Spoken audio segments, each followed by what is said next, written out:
The Ember Initiative commander, Elena Vasquez, stood frozen in the communications center aboard the UES Defiant, her hands trembling as she processed the words crackling through the interstellar relay.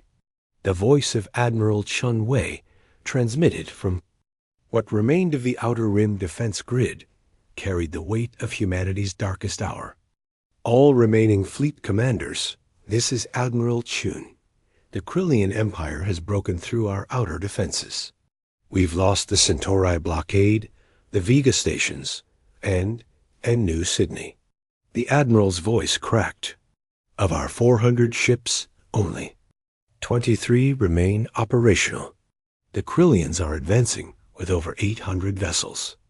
Earth High Command estimates we have 6 weeks before they reach the Sol system. Elena closed her eyes, thinking of her daughter Maria, safe in the underground cities of Mars, and her husband David, working desperately in the asteroid mining facilities to extract materials for the war effort. 6 weeks. It wasn't enough time to evacuate everyone. It wasn't enough time to build new ships. It wasn't enough time to say goodbye. All surviving commanders report to Luna Station immediately, Admiral Chun continued. We have one final option. To discuss. Chun out. The communication ended, leaving Elena alone with the hum of her ship's life support systems. Around her, the bridge crew maintained their duties with the grim professionalism of people who knew they were likely living their final weeks.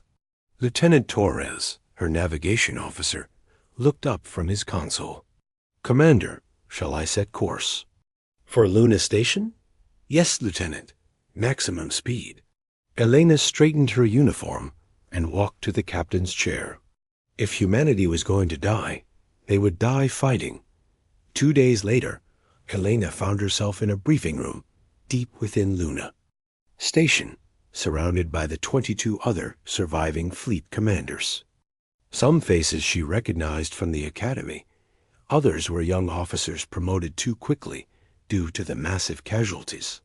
All of them shared the same hollow look of people who had watched their species march toward extinction. Admiral Chun stood at the front of the room, but beside him was a man Elena didn't recognize.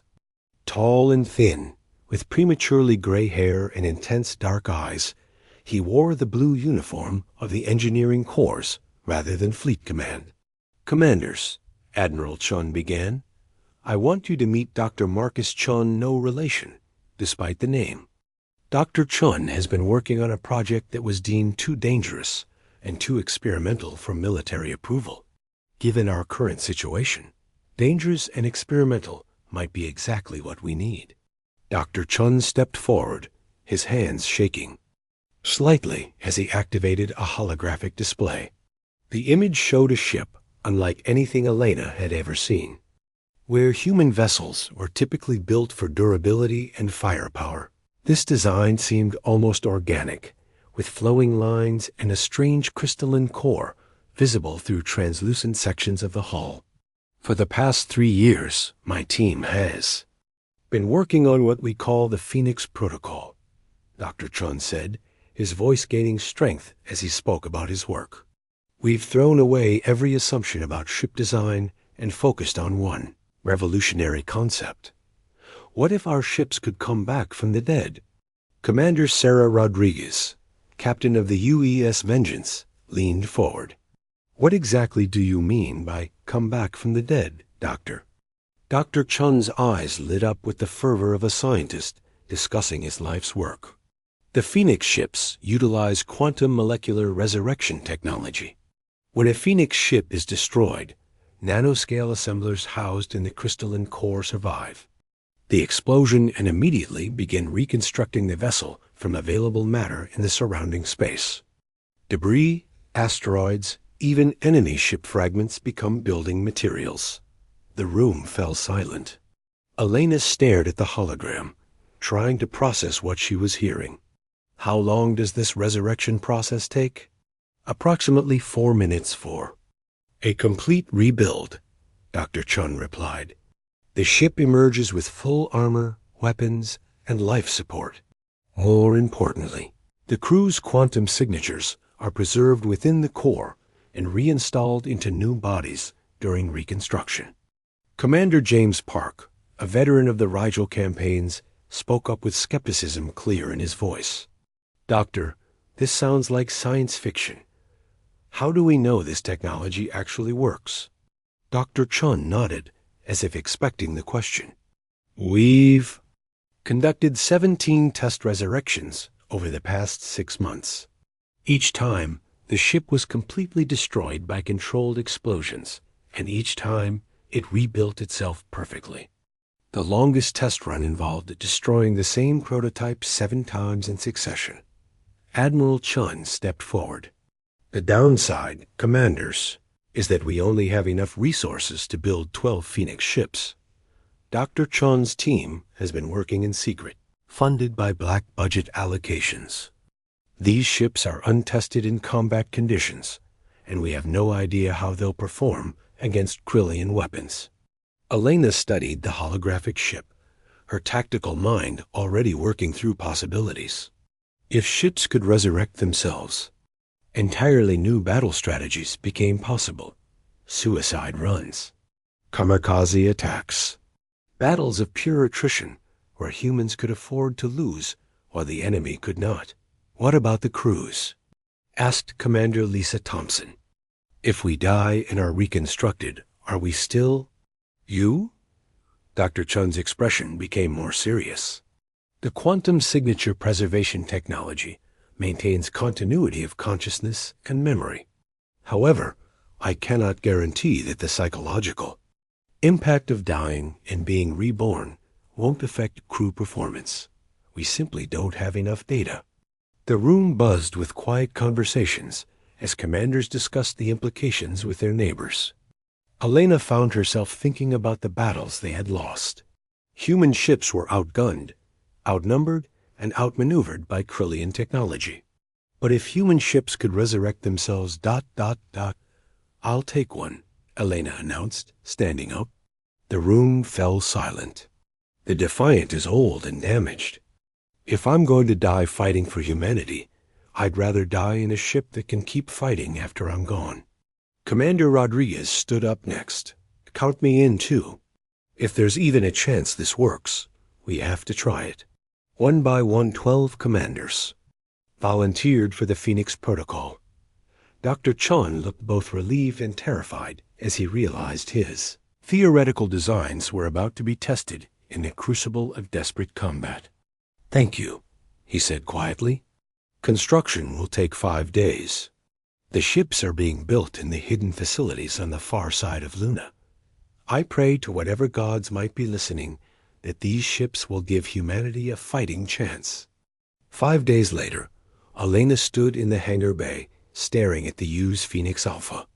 The ship was smaller than the Defiant, but somehow felt more powerful. The crystalline core pulsed with a soft blue light, and the hull seemed to shimmer as if alive. Her new crew, all volunteers who understood the risks, moved about their duties with nervous energy. "Commander," called Chief Engineer Susan Kim from the engineering station. "All systems are green. The quantum resurrection core is stable and ready, asterisk." Elena nodded and took her place in the captain's chair. The controls felt familiar yet alien. With additional systems, she was still learning to understand. "All stations report ready. Navigation ready. Weapons ready. Engineering ready." Elena took a deep breath. "Take us out, Mr. Torres. Let's see what these Phoenix ships can do." The Phoenix Alpha glided out of the hangar with surprising grace. Elena could feel the difference immediately. The ship responded to her commands with an almost intuitive precision, as if it were an extension of her own body, rather than a machine she was operating. "Commander," Lieutenant Sarah Park called. "From the sensor station, I'm detecting 3 Krillian scouts at the edge of the asteroid field. They appear to be conducting reconnaissance of our outer defenses." "Perfect. A small engagement to test the Phoenix systems without risking everything." "On one battle. Set intercept course," Elena ordered. "Signal the other Phoenix ships. we're going to announce ourselves to the Krillians. The 3 Krillian scouts were sleek vessels, built for speed and stealth. Their black hulls were covered in sensor-absorbing materials, and their weapons were designed for surgical strikes rather than heavy combat. Under normal circumstances, Elena would have called for backup before engaging 3 enemy vessels. Today was different. Target the lead scout, Elena commanded. Fire at will. The Phoenix Alpha's weapons were unlike anything Elena had used before. Instead of the familiar pulse lasers and missile systems, the Phoenix ships carried quantum disruptors that could tear apart molecular bonds. The beam struck the lead Krillian scout, and the enemy ship simply came apart at the atomic level. The remaining 2 scouts immediately opened fire on the Phoenix Alpha. Krillian plasma bolts ripped through the ship's shields and hull, causing massive explosions throughout the vessel. Elena watched her crew die around her as the bridge filled with fire and debris. Her last conscious thought was a mixture of terror and curiosity about whether Dr. Chun's resurrection technology would actually work. Elena's next sensation was awakening in the captain's chair of a perfectly intact bridge. Her crew was alive and at their stations, looking as confused as she felt. The chronometer showed that 4 minutes and 37 seconds had passed. "Report," Elena said, surprised by how normal her voice sounded. "Commander," Chief Kim called. "From engineering, resurrection sequence complete. All systems are operating at full capacity. We have 2 Krillian scouts still in attack formation, but they appear to be ... confused." Elena looked at the main screen. The 2 surviving Krillian ships were maintaining a safe distance, their weapons powered down. She could almost imagine the alien crews trying to understand what they had just witnessed. "Open a channel to Phoenix Beta and Phoenix Gamma," Elena ordered. "Let's show these scouts something they've never seen before." The battle that followed was unlike anything in recorded military history. The 3 Phoenix ships attacked the Krillian scouts with reckless abandon, using tactics that would have been suicidal for normal vessels. When Phoenix Beta was destroyed while ramming a scout, it simply rebuilt itself from the wreckage and continued fighting. When Phoenix Gamma was caught in a crossfire, it allowed itself to be destroyed in order to position its resurrection point behind enemy lines. In 30 minutes, 2 Krillian scouts were destroyed, and the 3rd fled toward the outer system. Elena sat in her chair, processing what had just happened. They had discovered something extraordinary. Phoenix ships didn't just resurrect themselves. They could use their own destruction as a tactical weapon. "Send a message to Dr. Chun," Elena ordered. "Tell him the Phoenix Protocol works. Then signal, Admiral Chun. Tell him we need to talk about new battle strategies." As the Phoenix Alpha headed back toward Luna Station, Elena stared out at the stars and thought about the possibilities ahead. The Krillians had started this war expecting to face a dying species making its last desperate stand. Instead, they were about to encounter humanity's greatest innovation, the ability to turn death itself into a weapon. The war was far from over, but for the first time in months, Elena felt something she had almost forgotten: hope. The Phoenix. Rising 3 months after the first Phoenix trials, Commander Elena Vasquez stood in the command center of the U's Phoenix Alpha, watching tactical displays that would have been unimaginable during the early days of the war. The holographic map showed 50 Phoenix ships spread across 12 star systems, each one conducting independent operations against Krillian supply lines and forward bases. "Commander," reported Lieutenant Torres from the communication station, "Phoenix Zeta is reporting successful completion of the Procyon raid. They destroyed a Krillian fuel depot and 3 escort ships. Total losses: Phoenix Zeta was destroyed twice during the engagement, but completed resurrection both times." Elena nodded, making notes on her tactical pad. The Phoenix fleet had revolutionized warfare in ways that Dr. Marcus Chun had never anticipated. Ships that could resurrect themselves had fundamentally changed how battles were fought. Human commanders now planned operations that deliberately included their own destruction as tactical elements. "Any word from Phoenix Theta?"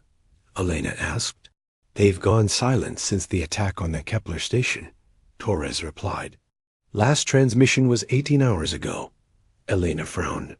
"Phoenix ships could be destroyed permanently if their quantum cores were specifically targeted, but it required precise knowledge of the resurrection technology. The Krillians were learning, adapting their tactics to counter humanity's new advantage. "Commander," called Chief Engineer Kim from her station, "Dr. Chun is requesting a priority conference with all Phoenix commanders." "Put him through to all ships in the fleet." Dr. Chun's image appeared on the main screen, transmitted from his laboratory on Luna Station. Behind him, Alana could see dozens of technicians working on what appeared to be Phoenix ship components. The doctor looked exhausted, but determined. "Phoenix fleet commanders," Dr. Chun began, "I have both good news and troubling intelligence to share. First, the good news. We've completed construction of 30 additional Phoenix ships. The new vessels incorporate improvements based on your combat reports.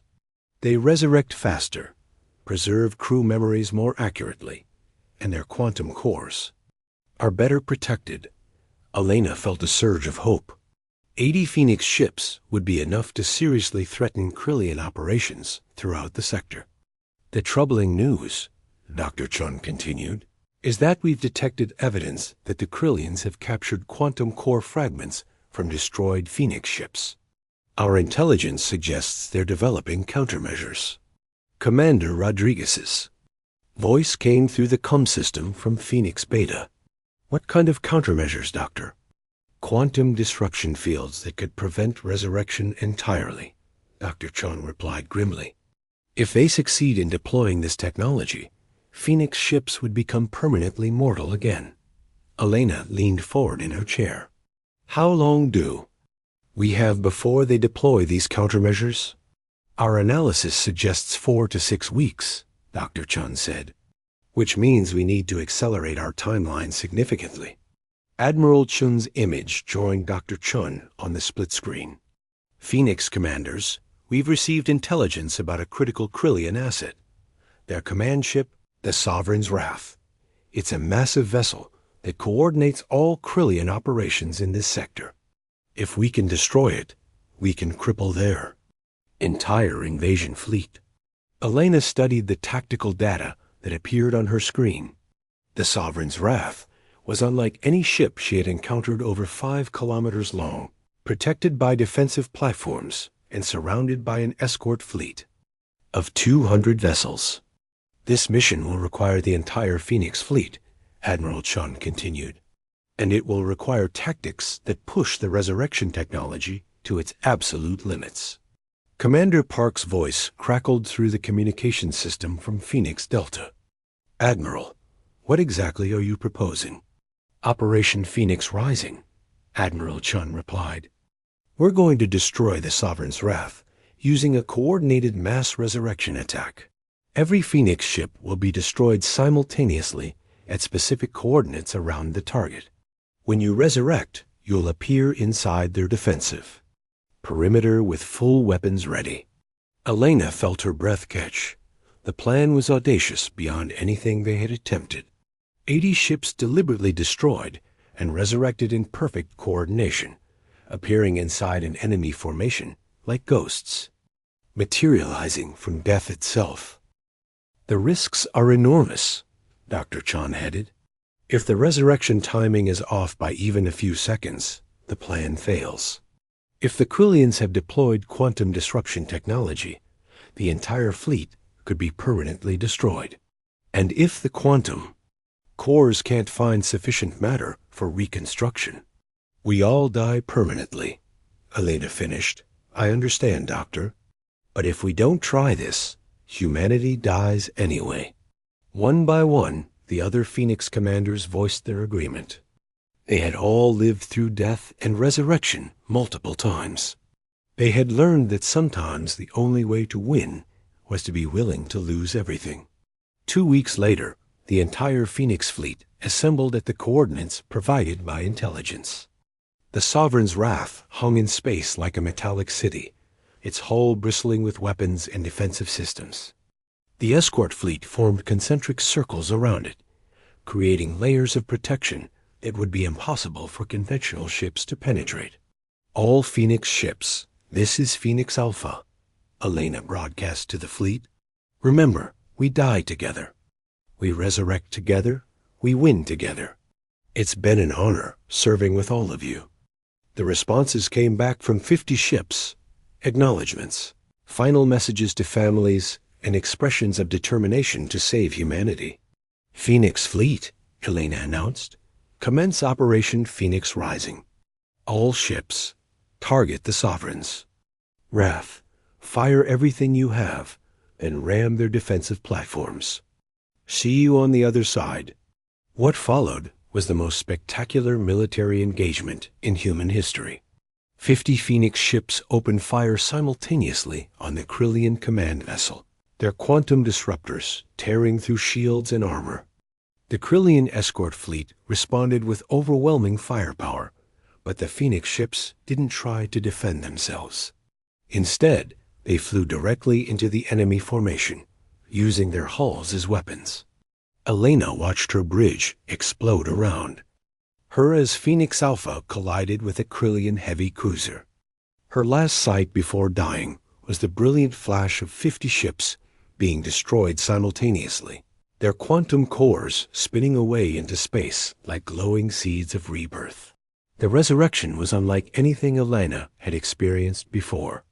Instead of waking up in empty space, she found herself on the bridge of a fully reconstructed Phoenix Alpha that was somehow inside the Krillian defensive formation.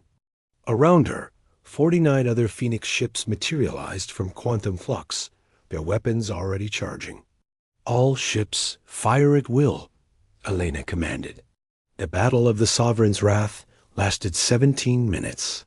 The Phoenix ships attacked from inside the Krillian formation, where the enemy's own defensive platforms couldn't fire without hitting friendly vessels. When Phoenix ships were destroyed, they simply resurrected closer to their target. The Krillians found themselves fighting an enemy that became more dangerous each time it died. The massive command ship's destruction was visible from 3 star systems away, a brilliant supernova that marked the end of Krillian dominance in the sector. In the aftermath, Elena stood on the observation deck of Phoenix Alpha, watching Krillian ships retreating toward their home systems. The alien invasion fleet, deprived of coordination and supplies, was abandoning their conquest of human space. Commander, Torres reported, we're receiving surrender offers from 6 different Krillian battle groups. They're requesting terms for withdrawal. Elena smiled, thinking of her daughter on Mars and her husband in the asteroid fields. They would live to see another day, another year, another generation. Accept their surrenders, Elena ordered. The war is over. But even as she spoke, Elena knew the war's end was just the beginning. Word of the Phoenix ships was spreading throughout the galaxy. Other species who had been conquered by the Krillians were sending messages, asking for human assistance. The Andromedan Collective wanted to purchase Phoenix technology. The Centauri Republic was offering alliance terms. Humanity had entered the galactic stage not as victims, but as the species that had learned to weaponize death itself. They had taken their greatest weakness, mortality, and transformed it into their greatest strength. Dr. Chun's voice came through the ship's communication system. Commander Vasquez, this is Dr. Chun. The Phoenix Protocol has exceeded all our expectations. We are receiving requests for the technology from over 20 different species. Earth's government is asking for recommendations on how to proceed. Elena looked out at the stars, thinking about the future. Humanity had survived its darkest hour by learning that sometimes you had to die to truly live. Now they would help other species learn the same lesson. Tell Earth, Elena replied, that the phoenix rises not just from its own ashes, but to lift others from theirs as well. The age of human galactic expansion had begun, built on the foundation of resurrection technology and the courage to face death as just another tactical challenge to overcome. In the end, humanity's greatest victory came not from learning how to avoid dying, but from learning how to make death itself serve the cause of life.